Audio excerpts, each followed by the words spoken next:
There were 10 new head coaches hired in college football this past weekend during a chaotic and dramatic rivalry week. So let's go through and grade each of these new hires, starting with Pete Golding at Ole Miss, which I'm going to give a D. I was stunned to learn that he was the permanent head coach and didn't have an interim tag on him. I think that would have been the proper move. He's not a guy that's ready for a job like this, or was even in mention of any other head coaching jobs in the SEC or even in power conference positions. I think this was a desperate attempt to try and maintain and keep the roster intact. Historically, moves like this do not often work out. I don't feel great about it at all.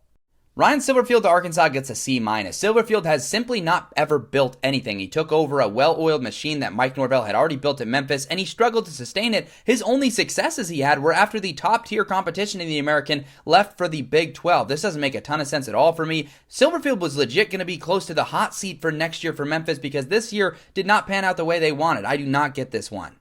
Pat Fitzgerald to Michigan State gets a C+ from me. I think it is just a massive gamble to hire a guy that has not proven at all he can succeed in the modern transfer portal and NIL era. In the last 2 seasons we saw him at Northwestern, he went 4-20. Yes, there are levels to this sport. If he can replicate what he did with the Wildcats at Michigan State, it would be a huge success. That's why it's a C+.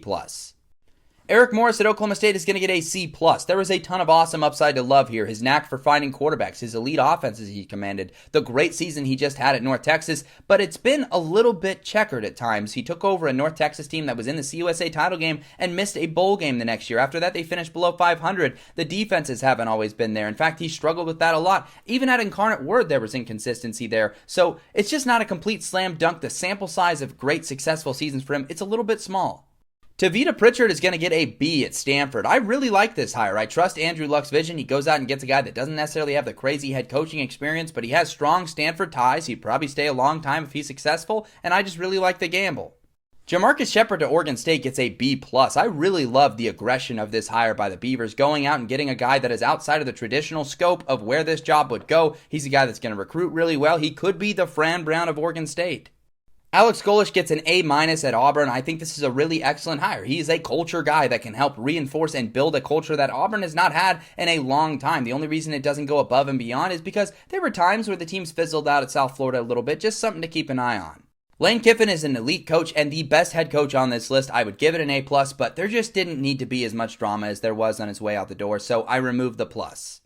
I already made a separate video on John Summerall to Florida, but this is a home run hire. This is a proven winner. He could literally be the next Curt Cignetti. I have no idea why Florida fans are reacting so negatively. A+.